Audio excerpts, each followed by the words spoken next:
Oh, hey! So in this video, I'm going to share the top 10 spiritual tools and practices that I use for self-healing and inner transformation, and also in helping me connect with my spirit guides.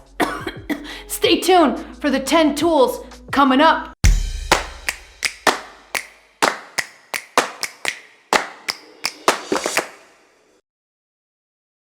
Hello, beautiful soul. This is Christina Lopes, the Heart Alchemist, here to help you open your heart, heal your past, and live with purpose. If you're new to my videos, click on that subscribe button and also on the bell so you get notified as soon as I publish new content. And don't forget to follow me over on Instagram, where I share weekly tips that you won't find here on YouTube. All right, on to the top 10 spiritual practices and tools. Now, before I get into the list, I want to leave a little side note here. Ding, ding. I want to leave a little side note here. This is always important when I talk about any kind of spiritual tool or technique. And the side note is this. You have to remember that spiritual tools and practices are to be used as complements in your life, okay? You have to remember that the spiritual tools and the practices, they themselves don't have inherent power per se, okay? The power is within you.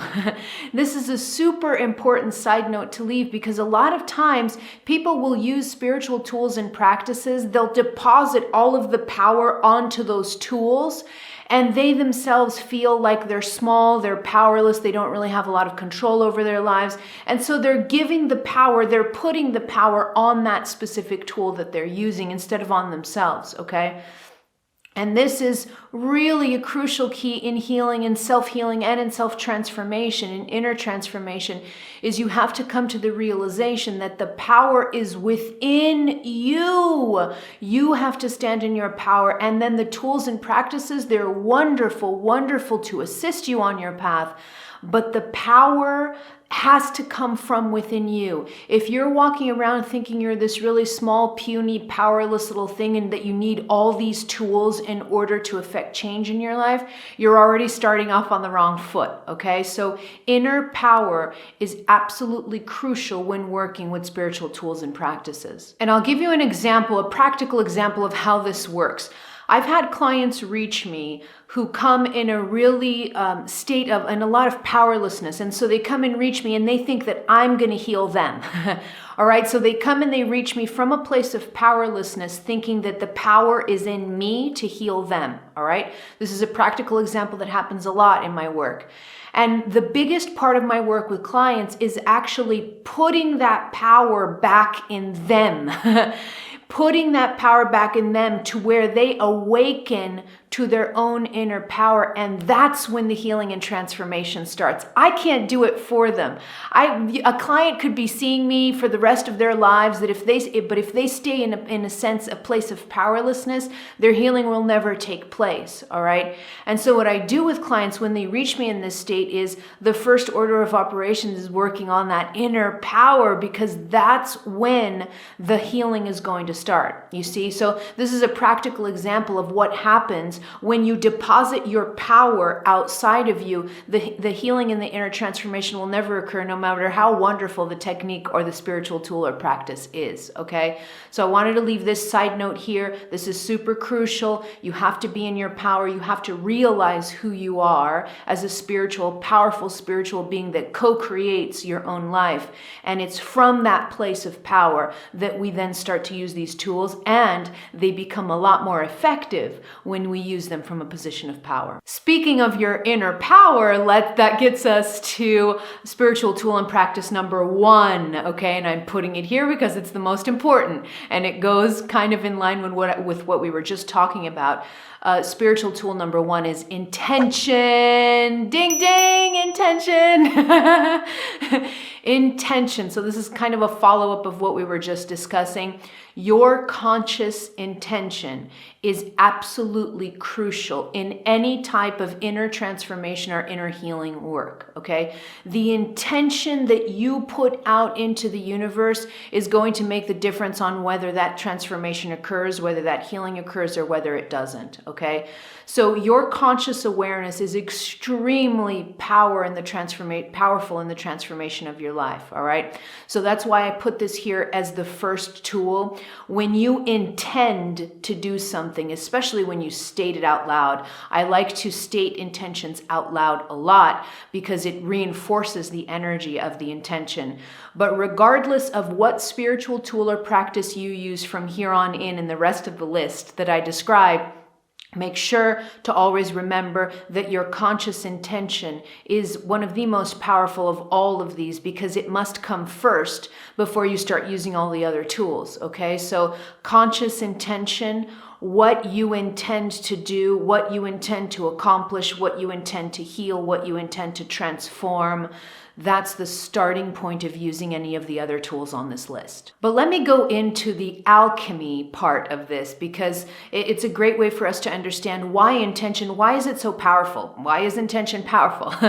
The reason that intention is so powerful is because your conscious mind, whatever you focus on, you bring energy to it, all right? And the common example that I give to people all the time is, if I ask you to close your eyes and start thinking about your pinky finger. If I ask you to close your eyes and start thinking about your pinky finger with your eyes closed, it'll take you maybe 20, 30, 40 seconds, but eventually, with sustained concentration on your pinky finger, you're going to start to report certain sensations. And usually what people say is, I'm feeling tingling, I'm feeling heat, I'm feeling sensation, I'm feeling buzzing, vibration. There's a bunch of different signs that people will say when we do this exercise. From an alchemy perspective and from an energy perspective, what's happening here is my conscious awareness to my pinky is drawing energy to it. And the more energy I draw into a specific location, the higher the probability of that healing to occur, because it takes energy for inner transformation and healing to occur, all right? This is one of the cornerstones of energy alchemy, is you must have energy in order to transform something, okay? And so that's why conscious intention is super, super important. But it's more than just conscious intention. It's kind of a continuation also of what we were just talking about in the beginning of the video, when I said that you have to be in your inner power, understand your power, be in that power, because the more you are in your power, the more powerful the intention is going to be, all right? So if I'm in a place of powerlessness, if I think I'm really small, and then I'm trying to heal something, okay? Let's say I'm trying to heal something, and I sit in meditation and I say to the universe, from my powerlessness, I say to the universe, I really want to heal this. I really need to heal this. Okay? If that intention is coming from a place of powerlessness, it's less effective. Even though I am consciously intending to heal something, I'm not in my power. So intention goes deeper in the sense that it goes down lower. And the reason that I'm pointing down is because intention is very, very interconnected with power. And power is located in your third chakra, ding, ding, the solar plexus, okay?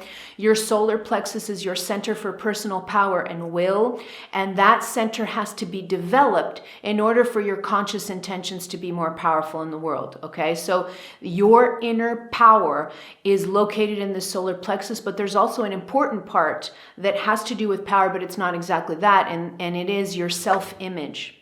Your image of self as an independent individual in this universe or in this world, okay? That self-image, that sense of self, is also extremely important in healing, because the more I am grounded in my own self-image and the more that I feel confident, the more that I'm in my power and that I know who I am, the more powerful the intention to heal or to transform is, okay? So this solar plexus is absolutely crucial when it comes to this tool of intention. I'm not going to get too deep on how to develop the third chakra because I've talked about it in a separate video. I'm going to leave links to that video in the description box below in case you're struggling with powerlessness and you want to find out how to develop the solar plexus. I'll leave links to that video so you can watch it after this one. The second tool is sacred smoke. Now, you saw me being silly in the intro with all my smoke, but I actually do use smoke a lot in my spiritual practice, so much. And it's because I have a lot of shamanic energy in my soul history. And so I really identify with shamanism. Sacred smoke has been used in shamanic cultures for thousands upon thousands of years. and it is one of the most effective energy purifiers there is. So I love using sacred smoke. So even though I was being silly in the intro, I actually use this as a tool. It's a really important tool in my arsenal, in my spiritual toolbox. And so what sacred smoke means is that it could be really simple as you having some kind of smoker in your house. I love to use Palo Santo. So Palo Santo is my go-to tool for smoke, for getting smoke going. And it's because I use the really thick sticks of Palo Santo. And the reason is because the smoke doesn't become overwhelming to me. Okay. So sometimes if there's those smokers that are actually made out of herbs like sage, and you just tie dried sage up together and you make these really thick smokers.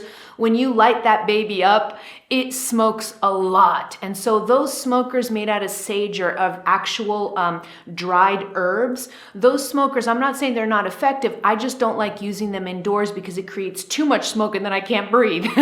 Okay, but maybe you can use those big smokers, those sage smokers, the ones that make a lot of smoke. You can use those for outdoors. That'd be a great idea. Okay, so I'm not against it. I just love using Palo Santo because it smokes slowly, and so it doesn't overwhelm me in the house, okay?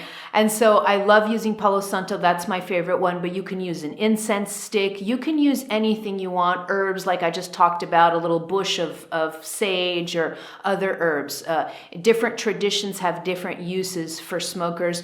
Pick whichever one you want to use, whichever one you feel intuitively guided to use. And then what I do with the Palo Santo, I usually use it at night because I use smoke a lot when I'm working with the energy of divine feminine, and feminine energy is the energy of night. Masculine is the energy of day. So I use smoke a lot at night in my night routine. I'll just light up the Palo Santo, and right before I do my meditation, I'll move the Palo Santo around me in all directions around my body as I'm invoking my guides and asking for my energy system to be purified in all directions of time. That's literally what I say. I just invoke my guides and I ask for my entire energy system from head to toe to be cleared in all directions of time. All right. And I do that a few times around my body from head to toe. I'll move the Palo Santo, and then I just put the Palo Santo to the side. It'll usually stop smoking by itself. So I don't have to, put it under water or anything like that. I just put the stick on a table, it'll smoke out by itself, and then I sit down and I do my meditations, or I do whatever it is I'm doing in that nightly routine. I use smoke a ton in ceremonies and all kinds of things. Sacred smoke is, especially when that sacred smoke is infused with your intention. When it's infused with your intention, it becomes a really powerful energy purifier. Speaking of using smokers for ceremony, that's actually the third spiritual tool I have for you, and it's ceremony itself, okay? I use ceremony a lot. And what ceremony means, it doesn't necessarily mean that you have to get all woo-woo if you don't want to, okay? So a lot of times when people talk about ceremony, they think that the person is talking about this really elaborate thing where you're dancing around a fire and you're singing and you're chanting and you're drumming and you're doing all these things. It doesn't have to be that way. A ceremony can be that elaborate. You can make it as elaborate as you want, but you can also make it as simple as you want. And what ceremony does, simply from an energy perspective, what ceremony is doing is it's creating an energy vortex in the area where you are conducting the ceremony. So it's almost like you open up this tube of light, this tube of energy that concentrates in the area where you're conducting the ceremony. And again, remember, wherever there's concentration of energy, the more the energy concentrates, the more I will be able to transform and the more that I will be able to heal, okay? So you got to remember, the more energy, the higher the potential for transformation. I can move more energy. I can transform more things. I can unblock things in me, the higher the concentration of energy. And ceremony is great at doing that. Ceremony for me is really simple. I seldomly do really elaborate ceremonies. So Usually what I got going on in my house is I'll have a table, it'll have some candles, I usually have a plate out with shells and beautiful things that I collect from nature. I love kind of collecting things from nature, and I use those in my ceremony altar, what's called an altar. And I just put those beautiful things that I can collect from nature to help kind of bring in the nature element. For other people, they have pictures of gurus that they enjoy. They have statues of saints or statues of goddesses like Kali or Durga, or a statue of Jesus or a statue of a Christian saint. It doesn't really matter. The point is you're creating an area in your house where that ceremony is going to be conducted and that concentration of energy occurs. All right. So that's simply what ceremony means, is you're just creating a physical, beautiful space. You can have a vase with flowers, for instance. You're just creating this beautiful space in which this energy is going to be concentrated, and there's going to be higher potential for transformation. There are two main reasons why I use ceremony, and I want to talk about them because one of the things that I use for ceremony, it's not used very often, so I want to leave this note here for you to start using ceremony in this way if you feel inclined. So the first way in which I use ceremony is to ask for help. Okay, this is the most common use of ceremony, actually. And that is when I'm going through a block, I'm going through a difficulty, I'm having issues resolving it on my own. And so I open ceremony and I invoke my guides, I invoke my spirit team, and I ask for this specific situation to be resolved. I ask for assistance on this specific situation, okay? And this is usually the most common way in which ceremony is used. We usually connect more with the spirit world when we're in trouble and we need help, okay? Unfortunately, but I'm going to teach you how not to do that, okay? So no problem connecting when you need help, no problem at all. So that's the first way, when you need to ask for help conducting a ceremony there, no problem at all. But here's the second way to use a ceremony, and this is what I'm hopeful that you can start using in your life because it's very transformative. The second use for ceremony is celebration. Celebration, specifically gratitude. Ding, ding. So instead of just using ceremony and connecting with the spirit world only when things are going bad in your life, why not do it when things are going wonderfully in your life? When you receive so much abundance, when you have great news, when something wonderful happens in your life. This use of ceremony is actually very traditional. Shamanic cultures do this all the time. So you'll see tribes around the world that when a new baby is born, they'll have a celebration, they'll have a ceremony for that baby, you see? So they're using ceremony when wonderful things are happening. We've just lost that a little bit more in the modern world. We only seek help from spirit when we need it, right? And when things are going well, we just forget about, everything's going well. I'm not gonna even connect with spirit or anything like that. But when you use ceremony for celebration, what it does is, again, it reinforces the energy. So if you do a ceremony for it, let's get a practical example. Let's say you do a ceremony, you just got a new job or you just got promoted and you're so excited because you were just waiting for this promotion. It's just so beautiful. It's so wonderful. You're so excited. You're going to make so much more money. You're going to have a different role and you're just really excited about it. Do a ceremony for this. Just light up some candles, some Palo Santo, invoke your guides, connect to your source and say, thank you so much. I am so grateful for this beautiful blessing that has been bestowed upon me. I am so grateful. Thank you, thank you, thank you to the benevolent universe that works with me and that always provides. You see, can you see just by me saying this, the energy that's coming from me by just saying these words? When you do a ceremony that's specifically geared towards gratitude for something wonderful that has happened to you, you amplify energy and you increase the likelihood that more wonderful things are coming, okay? So this is the second use of a ceremony. It's one that I absolutely love and I highly recommend you start using in your life. Spiritual tool number 4 is decrees. I love decrees. I use them all the time. I use them a lot with clients. They're very transformative for my clients as they have been for myself. Decrees are basically like prayers or mantras. okay? And I use a 4-part decree that makes the decree even more powerful, all right? So you can think of a decree like a prayer, but you're going to specifically write this decree for yourself, specific to whatever issue you're working on, whatever intention you have, all right? So, but think of it like a prayer. And what you're going to do with the decree is you're going to write it out, and I'm going to share with you the 4 parts of the decree so you know exactly how to write this decree out. And then what you're going to do is you're going to literally chant it. So you're going to repeat the decree at least 3 times, but usually more. You're going to keep repeating and repeating the decree once you've written it, maybe during a ceremony even, maybe during meditation, okay? And so what you have to remember about this is that the chanting, that's why chanting, there's such an old tradition of chanting on the planet, because repetition does the same thing that some of the other tools I was talking about do. And that is repetition creates more energy, it amplifies energy, it focuses energy. And so the more you repeat your decree, the more concentrated and powerful the energy becomes. I'm not going to give you an exact number that you need to repeat. You're just going to intuitively work with this on your own. But just remember, repeat the decree at least 3 times during whatever ceremony or whatever prayer circle you're doing. Repeat the decree at least 3 times, but maybe a lot more, so that you reinforce the energy of what you are praying about, okay? So here are the 4 parts of the decree that I love to use.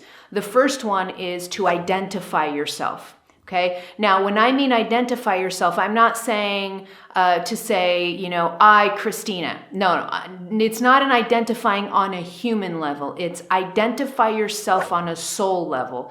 So the decree will start like this: I, comma, identify yourself on a soul level. So for example, I like to use in my decrees, I'll use ancient one, or old soul, or light worker, or light being. You see? These are different ways in which I like to identify myself on a soul level, okay? These are just some examples, but you're going to come up with whatever your soul identifies with.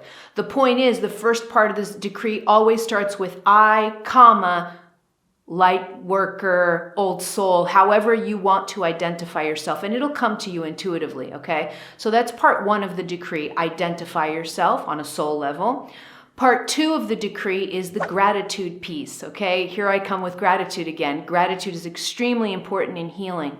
And so this second part, what you're going to do is you're going to specifically state the things that you are grateful for pertaining to the issue that you're writing the decree about.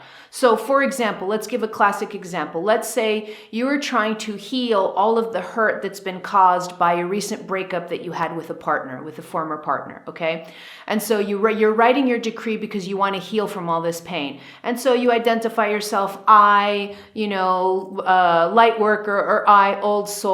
Part 2, gratitude. I am extremely grateful for all of the lessons that my ex-partner has shown me. And you can start to actually state the ways in which you are grateful for that ex-partner, even if the relationship was toxic and that you had a lot of painful things in that relationship.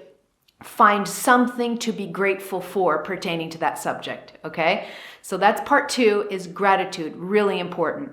Then part 3, most important part of the decree, and that is the intention. We've already talked about intention, okay? So in the third part of this decree, you're stating your intention. So you've already identified yourself, you've already said the things that you're grateful for pertaining to that subject, and now in part 3, you're going to say your intention. And it's usually something as simple but as strong as these words. I intend to heal this situation in all directions of time now. Okay, so there's a really clear, easy intention. I intend to heal this blank situation in all directions of time right now. Okay, so there's your part 3, your intention. And then part 4 of the decree is the closing of it. And that is when you just close the prayer. Okay, and you can close it with something as simple as saying, it is done, or and so it is. Okay, that's how I close my decrees. It was just something as simple as it is done. All right, I close that energy, I close that loop so that it creates more certainty in what I'm trying to heal. All right. So these are the 4 parts of a decree. I use decrees during ceremonies. I use decrees whenever I feel called to write one to help move energy that may be a little bit stuck in me or a situation that I need to resolve. All right. So there's another practice that I love. Spiritual tool number 5 is tarot. People ask me all the time if I use tarot cards. A lot of times I receive questions from people who are coming from a Christian background and who are now getting into spirituality, and they're really scared to use these divination tools because apparently biblically all these things are considered of the devil. And so a lot of times I receive questions from people who have religious programming and they're now getting into spirituality and they're a little bit fearful of working with these tools.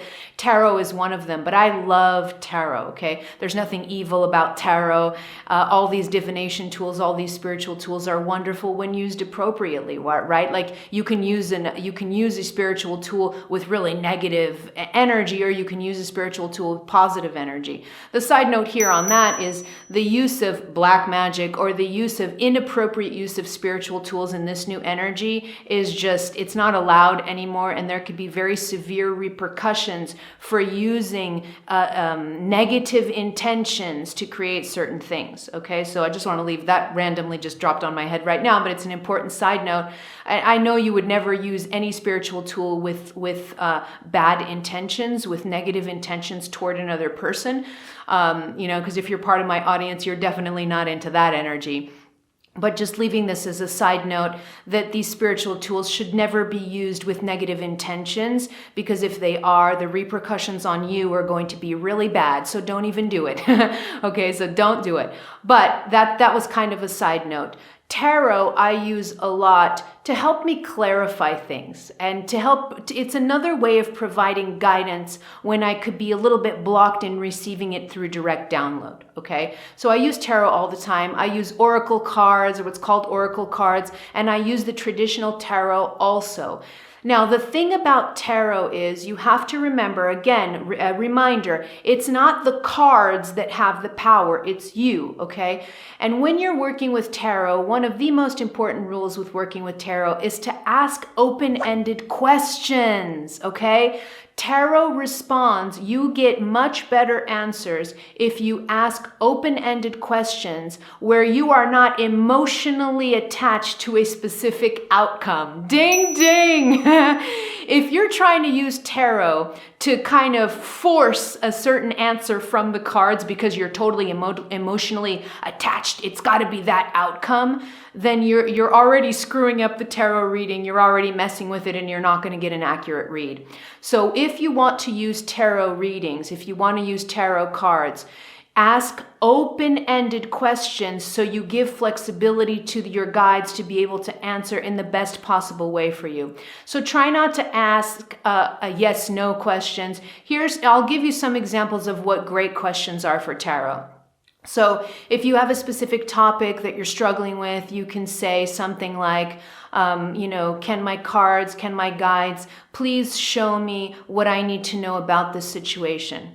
Can my guides please provide the best guidance regarding this situation right now? You see, open-ended question. I'm not specifically attached to a certain outcome. I'm asking the cards to show me what's in my highest good about this situation right now. What's the guidance? What do I need to see? What are my blind spots? What am I not seeing in this situation? You see that these are great examples of open-ended questions. Here are a couple of examples of questions that may not work for tarot because they're too closed. And that is when you set the cards and you're like, does Joe love me? I want to know if Joe loves me. And then you set the cards. Again, you see, you're specifically attached on Joe. I can already sense it just by the question. And so you're specifically attached on Joe. And so again, the cards will not reveal a very accurate description or very accurate guidance, okay? And so try to stay away from yes/no questions. Try to ask open-ended questions and release yourself so that you're not sticking to any specific outcome, because if you do that, if you're emotionally attached to a specific outcome, the guidance that you receive is going to be sort of polluted by that, okay? So another tool, I love tarot. I use it almost daily. I like to pull a daily card for myself every day as part of my morning practice. So I use tarot a lot. Love it. Beautiful tool. Spiritual tool number 6 is crystals. I love crystals so much. I've always loved rocks and crystals since I was a little girl. I just love them so much. But crystals, I still use them to this day, but my history with crystals, my story with crystals has been really interesting because I used to use crystals as kind of my protectors. I used to use crystals as my protectors when I was in a place of powerlessness. You see, we talked about this. When I was in a place of powerlessness and I thought myself really small and weak, I used to use crystals everywhere. I'd put crystals in my pocket. I'd put crystals on my neck. I'd put crystals all over my house. And the reason I was doing this is because I thought the crystals would protect me because I felt powerless, okay? And then what happened is, as I started to develop that third chakra, come into my power and realize who I was on a spiritual level, the more I matured spiritually, the more I came into my power. It's not that I threw my crystals away. I still love them very much, but I use them differently now. When I realized that I didn't need to protect myself against anything, ding, ding, oh my God, I know that this is still a controversial statement to say in spiritual circles, but I'm going to keep repeating it. There is nothing you need protection from, beautiful soul, okay? And I'm not going to get too much into it in this video because I actually shot an entire video on why you don't need to protect yourself and what you can do instead. So I'm going to leave links to that video in the description box below. You can watch it after this one if you want to. But you don't need to protect yourself against anything. And when I started to come into this realization and come into my power, I started to use my crystals differently. So they're still all over my house. I still love them so much, but I use them as complements. They're like my friends. They're like my companions. I just love them. But you see, I'm using them as complements to my power, as accessories to my power, not as the source of power protecting little old me from evil. Okay, you see how my relationship to crystals changed? But crystals are nonetheless, they are very powerful, even as complements. They are beautiful, powerful, powerful beings. Crystals are actually, quartz, for instance, is used in all electronic devices. If you have a cell phone, if you're watching this on a cell phone, it has quartz in it. And the reason that quartz is used heavily in electronics is because it's a conductor of energy, okay? And so what a crystal does is it conducts energy, it holds vibration, it vibrates at a specific frequency, and it holds that vibration steadily, all right? This is specifically talking about quartz. So crystals have this beautiful capacity to be conductors of energy, accumulators of energy. And so wherever you have a crystal, you can be sure that the energy accumulates in that crystal and then is spread out in the environment. All right. So again, I still use crystals. I love them. They're all over the place in my house, but I use them differently than I did before. But I love them nonetheless. Spiritual tool number 7 is drumming. I love drumming. I use drumming almost every day. I have a really big 55 centimeter shamanic drum at home. It's a very big one. I like to use big drums because the bigger the drum, the deeper the sound. And for me, the deeper the sound, the lower you go. For everybody, really, the deeper the sound, the lower you go in your chakras. So the deeper a drum, the more I can connect with my heartbeat and with my body. And that's what I use drumming for. Drumming can be used ceremonially, in a ceremony. So you can drum during ceremony as part of the celebration or as part of the ceremony. But you can also use drumming, and I use drumming a lot to connect me with my feminine energy. Drumming is the oldest feminine tradition on the planet, if you didn't know that. Oldest feminine tradition on the planet is drumming, okay? So I use it a lot to connect with my feminine energy. I use it a lot to connect with my body. So that's why I use drumming a lot at night, because after a long day of working, where I've been in front of the computer scripting videos for you, or I've been in front of the camera shooting videos, I've just been working a lot. And then what I do at night is I want to connect with my feminine energy and with that inner stillness more. I want to be in my body and out of my mind. And so I'll start drumming. Sometimes I'll just drum for a minute and that's all that's needed, but I'll drum. And what that does is as I'm listening to the drumming, I connect to my heartbeat. That's what drumming does. It mimics your heartbeat. When I connect to my heartbeat, I connect immediately to my body. And so just by the act of drumming, my mind quiets down. It's like a meditation for me, okay? So I use drumming in this way. I'll use it in a ceremony, or I'll use it just by itself to bring me into my body, to bring me into these lower chakras in preparation for my nightly meditation, okay? So drumming, another crucial tool in my spiritual toolbox. Spiritual tool number 8 is bioenergetics. This isn't talked about a lot, but bioenergetics is a beautiful therapy technique that it was actually crucial in my life. I started working with bioenergetics when I was already, oh my gosh, when was this? I forget time, but I was already on my healing journey for multiple years, maybe 5-6 years after my spiritual awakening is when I started to work with bioenergetics, okay? And bioenergetics came in and really helped me unlock a lot of trauma pertaining to sexual abuse as a child that I still had retained in my body, okay? So it was a crucial technique for me. It really, really helped me. It helped me break through certain blockages. And what bioenergetics is, it was developed by the American physician and psychotherapist, Dr. Alexander Lowen. And this technique uses deep breathing, so deep breath work with sustained body movements, okay? And it pairs these two things, breath work and body movement. It pairs these two things in order to unlock trauma and blockages in your body, all right? And it's very, very effective. The side note here that I want to leave on this, so ding, ding, ding, side note here is for you to remember is that all trauma and all painful experiences are absolutely housed in your body, both from this lifetime or lifetimes before. So sometimes you can have locked in your physical body, you can have trauma from a past life that you didn't even know you had. Okay?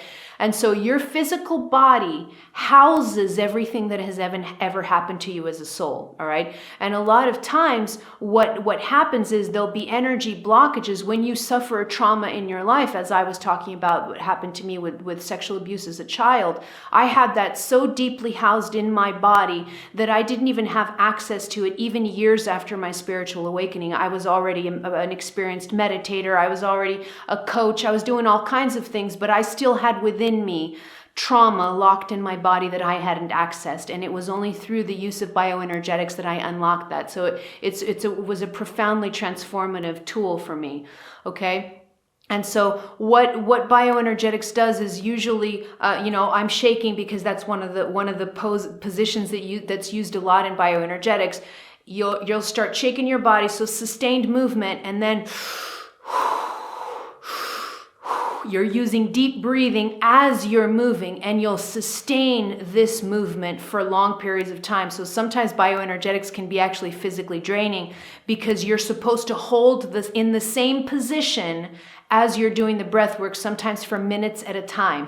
And it's that sustained position that, boom, breaks through trauma and breaks through blockages in your body, okay? So look up bioenergetics, look up some bioenergetics videos on YouTube, and start learning some of the positions of bioenergetics on your own and working with them at home. Or you can look up a bioenergetics therapist in your area, and you can actually go to this therapist and do a bioenergetics session with them. The point here is bioenergetics is extremely powerful, especially if you have had trauma, especially childhood trauma, because childhood trauma tends to be locked away, a little bit away from the access from conscious mind. All right. So if you have a history of trauma or painful things that have happened to you, bioenergetics is a beautiful, beautiful spiritual tool that really transformed my life. Spiritual tool number 9 is breath work.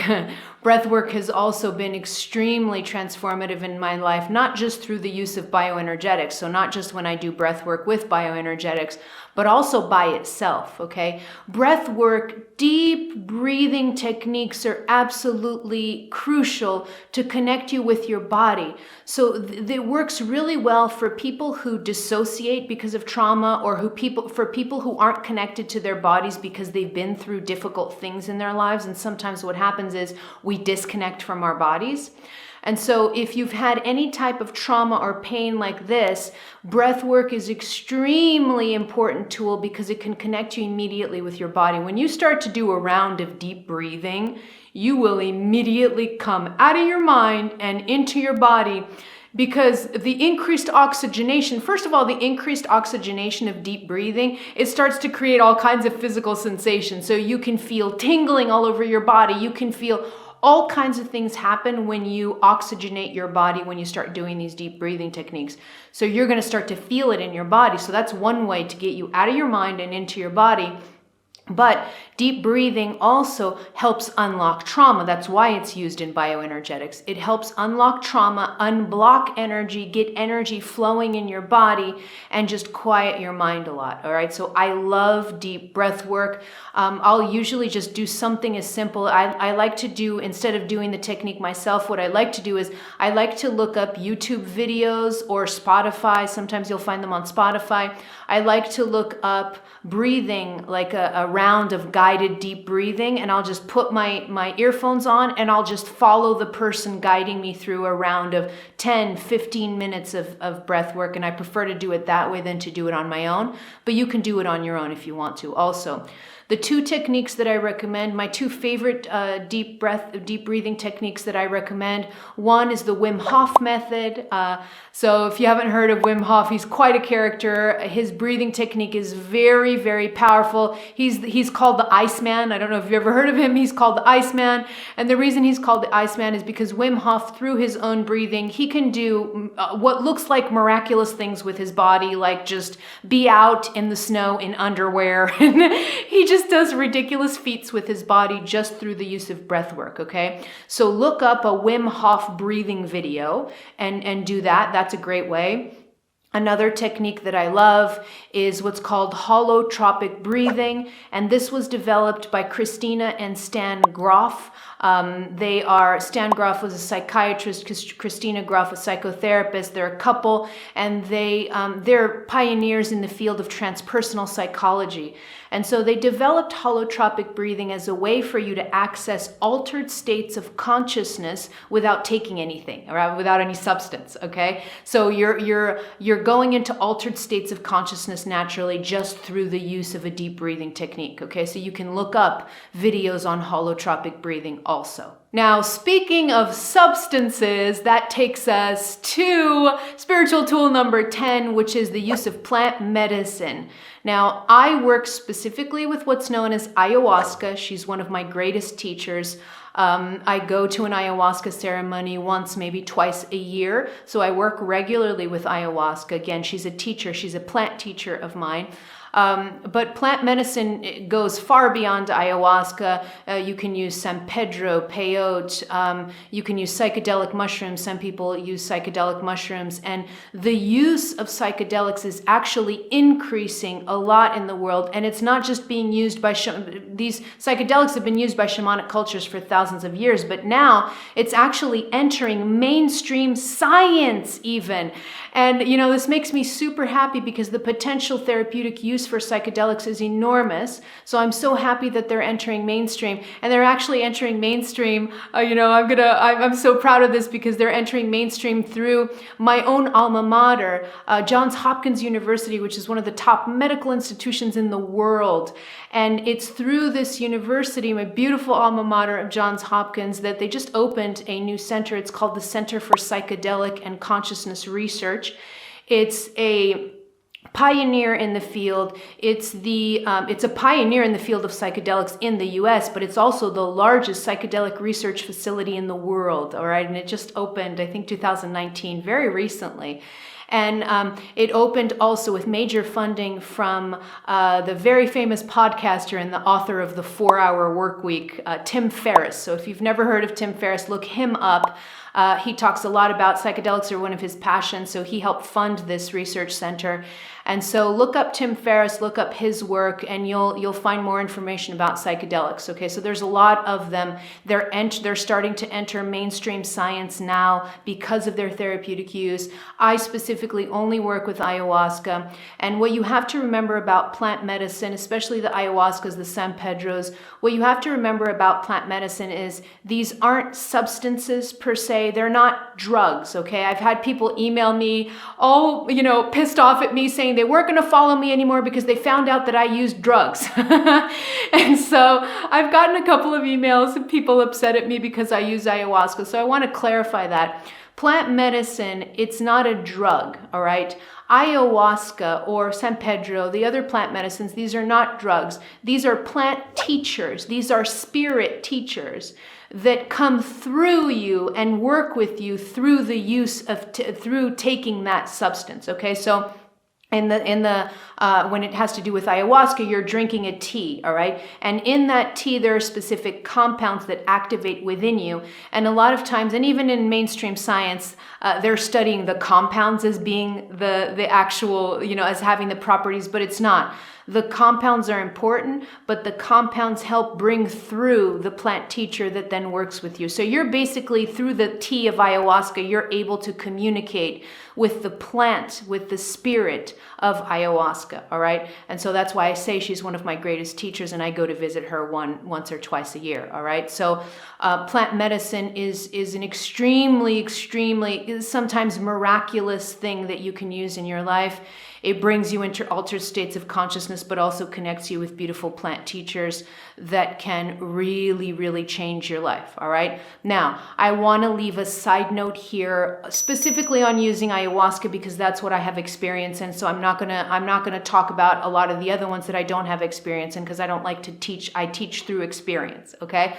So ayahuasca, I've had people email me when they found out that I worked with ayahuasca. I've had people email me saying that they had bought ayahuasca online and they were going to get it in the mail and they were going to drink ayahuasca at home by themselves.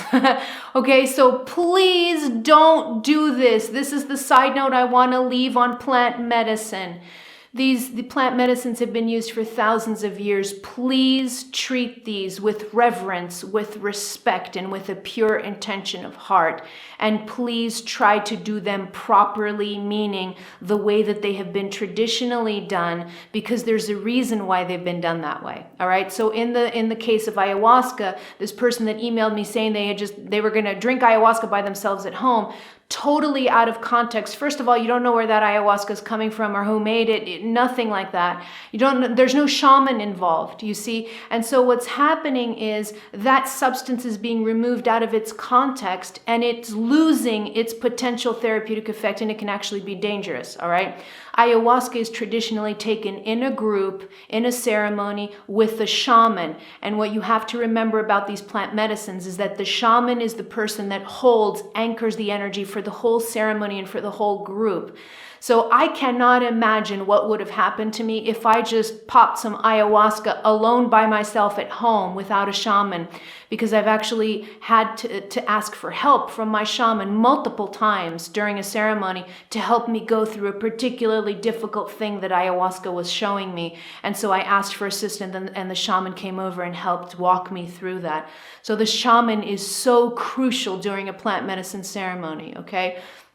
So I wanted to leave this side note and this potential warning to please treat plant medicine with the respect that it deserves. If you feel called to work with ayahuasca, if you feel called to work with the plant medicine, please do your research, find the appropriate shaman that you can trust. Don't send me emails asking me for my shaman or shamans that I recommend. I don't recommend shamans. I work with a private shaman. I do not release his name. And so I'm not going to give recommendations on ayahuasca. I get a ton of emails about that. I don't give recommendations. This is for you to do, for you to go out, see how the plant wants to show up for you, what shaman shows up for you, and go with your intuition. Find a shaman that's reputable, that you trust, and do the ceremony the traditional way, because it's the best way to invoke healing in you so things don't go sour, okay? These are very powerful, powerful substances. So you want to do it in the right way, and that's where the therapeutic benefit benefits occur. Okay, so please treat plant medicines with reverence, all right? And with pure intention, with a pure intention of heart. If you want to learn more about ayahuasca, I shot a whole 3-video series on ayahuasca. I'll leave links in the description box below. If you feel called to go into plant medicine and to work with plant medicine as I do, you can watch those videos after this one. All right, beautiful soul, now I want to hear from you. Let me know in the comments below, which one of these 10 spiritual tools and practices will you be implementing first in your life? Let me know in the comments below.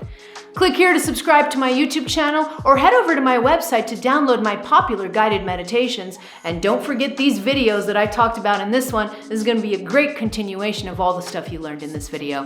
All right, beautiful soul, I love you. I'm out.